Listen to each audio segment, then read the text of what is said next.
আপনি দুনিয়াও চাইবেন, আখিরাতও চাইবেন। হ্যাঁ, দুনিয়া হালাল উপার্জন করে যদি আপনি কোটিপতি হয়ে যান, কোনো অসুবিধা নাই। আল্লাহর অনেক বান্দা আছেন কোটি কোটি টাকার বিজনেস হোল্ডার, অনেক বড় বড় পদে আল্লাহ নিয়ে গেছেন, অনেক বড় বড় সরকারি কর্মকর্তা আছে, ব্যক্তিগতভাবে আমি চিনি, অনেক বড় বড় কর্মকর্তা আছেন, এক পয়সা জীবনে করে দিন 2 নম্বর পথে কামান নাই। আল্লাহর এরকম বহু বান্দা এখনো আছে, পরিমাণে কম, এই সংখ্যাটা বাড়াতে হবে, সেটাই আমাদের দায়িত্ব। মুশকিল হলো আশপাশের লোকজন, সমস্যা হলো আশেপাশের লোকজন। আপনি সৎ থাকতে চাইবেন, অন্য সবার কথা বাদ দেন, আপনার বাপ মাই বলবে, বাবা এভাবে কি দুনিয়া চলে রে বাপ, অমুকের ছেলে দেখোস না বাজারে জমি রাখছে, ক্ষেত খামার সব কিনে ফেলাইতেছে, হ্যাঁ, দোতলা করার পর 3 তলার জন্য রড বাইর করে দিছে, দেখোস না। এসব কে বলে? নিজের মা বাপ বলে। এই জন্য মা বাপকে নিয়ে তাদের সাথে বেয়াদবি করা যাবে না। পায়ের কাছে বসে চোখের পানি ফেলে একটু মা বাপকে বলবেন, মা গোটা দেশ কিনে ফেললাম, দিন শেষে জাহান্নাম আমার ফয়সালা হলো, এই দেশ যেটা কিনে ফেলছি এটা নিয়ে তো যেতে পারবো না মা। ওই কাপড়ের কাপড়, ওখানে পকেটও নেই, কাপড়ের কাপড়ে কি নেই, পকেটও নাই যে কিছু নিয়ে যাব মা। কিসের জন্য? আমি অবৈধ উপার্জন করবো, নাতিপোতারা ভাবসাব নিয়ে রাস্তাঘাটে ঘুরে বেড়াবে, আর মুগুর আমার পিঠের উপরে পড়বে। এর চাইতে বড় গাধা, এর চাইতে বড় বেকুব আর নির্বোধ আল্লাহর জমিন আর কে আছে? মা বাপকে বুঝাতে হবে, মা বাপকে বুঝাতে হবে অবৈধ উপার্জনে স্বাদ আছে, বুঝি। খুব আলিশান গাড়ি নিয়ে, বাড়ি নিয়ে, চকচকা ভাবসাব ধরতে ভালোই লাগে, বুঝি, কিন্তু এটার একটা জ্বালা আছে। জ্বালাটা কি জানেন? জ্বালাটা হইল, সবাই যখন আপনারা বলে, হাজী সাহেব এত টাকা মাহফিলের জন্য দিচ্ছেন, বলেন মারহাবা, সবাই বলেন নারায়ে তাকবীর, এসব যখন বলে না, হাজী সাহেব তলে তলে তখন চিন্তা করে, হায় রে, কত মানুষের রক্ত চুষায় নেই, টাকা আমি দিছি, আমি জানি। তোরা আমারে নারায়ে তাকবীর আর মারহাবা দেস, আমি তো দিন শেষে টিনসুর আর গমসুর। মুশকিল হলো যে বললাম, সততার পথে চলতে গেলে আপনার বউ বলবে, তোমার সংসার করা যায়, আশপাশে দেখো না কিছু মানুষ কেমনে চলে। আপনার বাপ মা, আপনার ভাই বোন, আপনার আশপাশে সবাই বাধা দিবে। এই জন্য প্রথম কথা হলো, পৃথিবী উল্টে যাবে, আমি অন্যায় করব না। আমার খুব বেশি গোশ ভাত খাওয়ার দরকার নাই, অল্প অল্প ডাইল ভাত খাবো। মনে রাখেন, কিছু লোক আছে কোন রকম কুড়ের ঘরে থাকে। আমি এরকম বহু লোককে ঢাকা শহরে দেখছি, যে একটা টিন শেড বাড়ি আছে, বেচারা বিল্ডিং করতে পারে নাই, কম দামে জায়গা পাইছে, একসময় কিনছে, টিন শেড বাড়ি করে আছে, অনেক বড় সরকারি কর্মকর্তা ছিল এর মধ্যে আছে, অথচ তার সহকর্মীরা অনেকে আছে, বড় বড় বিল্ডিং একটার পরে 5টা হাঁকায় বসে আছে, 4-5টা বাড়ির মালিক ঢাকা শহরে। তো আমি এই লোকগুলোর সাথে প্রায় যাই, মিশি, একটু কথা বলি, আড্ডা মারি, গল্প করি, চা খাই তাদের বাসায়, একটু বোঝার চেষ্টা করি তাদের মেন্টালিটি। দেখি এই লোকগুলো সুখের সাগরে হাবুডুবু খাচ্ছে। সাগরে তো আর হাবুডুবু খায় তো মানুষ কষ্টে, মানে সুখের সাগরে ভাসছে তারা। কেন? কারণ মনে রাখবেন, অবৈধ কাজ, অবৈধ উপার্জন যখন মানুষ করে, দেখতে আপনার দূর থেকে মনে হবে আরে কত সুখে আছে, ভেতর থেকে অপরাধ বোধের অদৃশ্য একটা জ্বালা আছে, একটা যন্ত্রণা আছে, একটা কামড় আছে। কামড় বুঝেননি? কারণ হচ্ছে সে জানে যে দিন শেষে চোর, দিন শেষে ডাকাত। একজন আমার এক খুব ক্লোজ মানুষ এখনো বেঁচে আছেন, অনেক বয়স হয়ে গেছে, একদম শেষ মুহূর্তে। উনি একসময় ম্যাজিস্ট্রেট ছিলেন। তা আমি তখন ঢাকার মণিপুরে এক মসজিদে নামাজ পড়াই।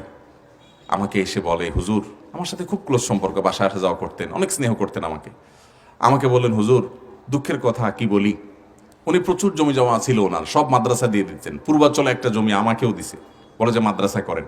তা আমি বললাম আমার সময় না, আমি আমার এক ভাইকে দিয়ে দিছি, উনি এখন মাদ্রাসা করছে, আলহামদুলিল্লাহ আমার এক ছাত্র অনেক বড় মাদ্রাসা করছে সেখানে। বদলোক বলতেছে, হুজুর আজকে জমিটা মাদ্রাসায় দিয়ে দেই, কালকে অমুক জায়গায় 2 লাখ দিয়ে দিই, ওখানে 5 লাখ দিয়ে দিই, আমার ছেলে মেয়েরা সব বাসায় আমারে পারলে বাঁধে, মাছ দুধ দিবে এই অবস্থা।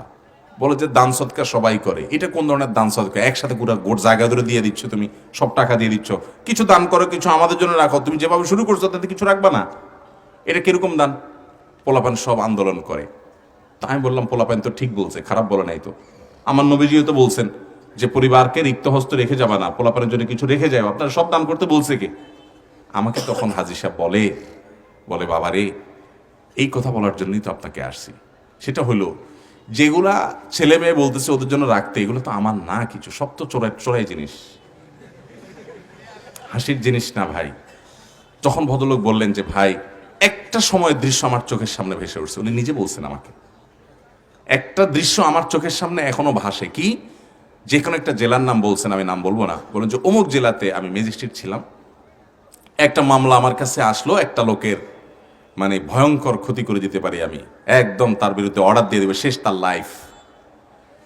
তো গরিব মানুষ আমার কাছে আসছে, বললাম যে এত টাকা লাগবে, দিতে পারবা?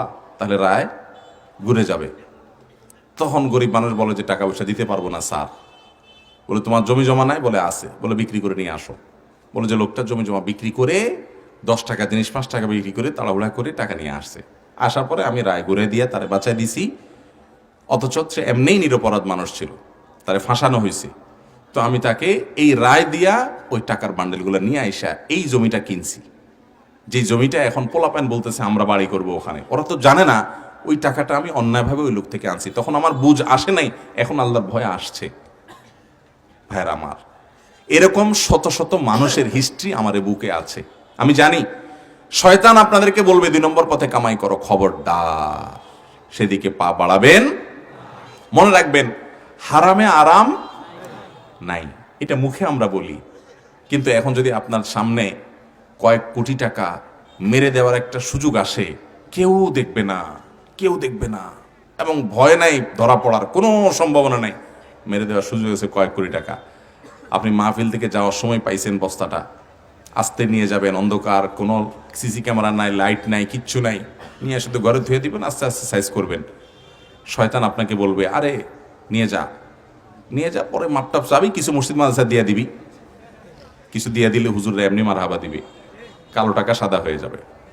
ভাইরা আমার, আহা, তো এই জন্য সংগ্রাম করতে হয়। যে কথা বলছিলাম যে অবৈধ এবং 2 নম্বর পথে যে কামাই হয়, এই কামাইটার পর একটা জ্বালা আছে, জ্বালা। ওই যে বুড়ার কথা বলছি হাজী সাহেব, ওই বেচারাকে অবৈধ উপার্জনের জ্বালায় জ্বালাতন করতো। এটা আমরা জানি না, যারা 2 নম্বর পথে উপার্জন করে ওরা জানে।